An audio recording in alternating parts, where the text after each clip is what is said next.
FORA.tv. The world is thinking. I think that we do have to acknowledge that mainstream society, speaking in the name of secular liberalism, often is hypocritical. It is vacuous, and it does have to be taken on. That's why I floated an article out yesterday, the idea that what we need is a humanist reformation. You know, rather than saying the Muslims have got to sort themselves out, let's look at what we actually do believe in, and actually start to ask if we really are living up to the principles that we believe in. Should we revise those principles? You know, instead of having kind of platitudes, we should have them take these things a bit more seriously. So on the Reformation theme, there's a funny anecdote about the Reformation. I'm sure there are lots, but one in particular, Martin Luther, when he was a young monk, at a stage where he'd already started to have some doubts about the way that the church operated, but he was essentially a loyal Roman Catholic, and he went to Rome on church business, and was horrified to find not only the corruption that was evident in Rome, but also the fact that the cynical attitude of his fellow clerics, their lack of seriousness about religion.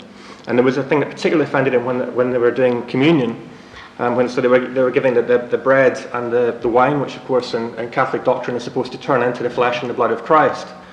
And apparently they would mutter under their breath, "Panis es panis manibus. Vinum es vinum manibus." Your bread and you'll stay bread, your wine and you'll stay wine. So, you know, as a devout monk, he was horrified at this cynical attitude, that even the functionaries of the church didn't believe in what they were supposed to be professing and what was supposed to be their vocation. And actually, I think if you think about Western society today and the idea of liberal values, there's something of the same kind of attitude. We're all supposed to believe in Enlightenment values, in free speech, but we kind of put things in scare quotes. Yes, Enlightenment, it's terribly problematic, isn't it? What does that mean anyway? We have to kind of revisit it. Free speech, yes, terribly important when Muslim radicals or Christian radicals or anyone else seems to be threatening Western values. But do we actually maintain free speech? No, we actually lock people up for going in demonstrations and for all kinds of other things that we consider to be offensive that come up against these other values. I think there's a sense that, you know, Western society, there's all sorts of great things about the development of Western culture over the past few centuries. You know, we could talk about liberal values from the French Revolution, liberty, equality, fraternity. But do we really believe in these things, or have they just become empty slogans? I think very often the latter, that there's a kind of cynical view, it's all a bit more complicated than that. And so I think that it's not surprising that people react against this. It's a sense of an idea of a culture that doesn't really believe in its own values. Even some of the negative values don't really ring true. People sometimes say, well, Western capitalism is all about consumerism. It's a new religion, isn't it?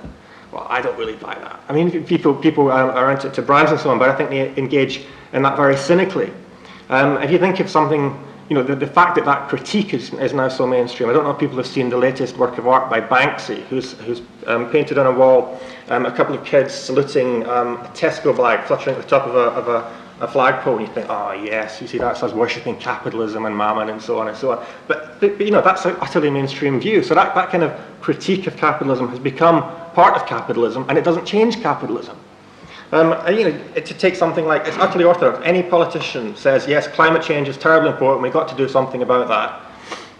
And they do bits and pieces. But if they really believed in it to the extent they claim to, wouldn't more be happening? Wouldn't it be really transforming our way of life? I mean, so to leave Muslim teenagers alone for a bit, I think it's not surprising that non-Muslim teenagers can get very upset about this environmentalism. They see everyone saying that this is terribly important, it doesn't happen. It's a principle that nobody seems to follow through. So I think we need to go back to look again and say, well, do we believe in this? I think that we need to have a substantial debate about that kind of thing, about environmentalism. Rather than just becoming part of the mood music and not actually changing anything, can we actually investigate whether this is worthwhile? Can we look again at the kind of the values that we claim to believe in and reassess whether it really is worthwhile? I think what we need is a better critique of our own society, something that's worthy of young people's idealism.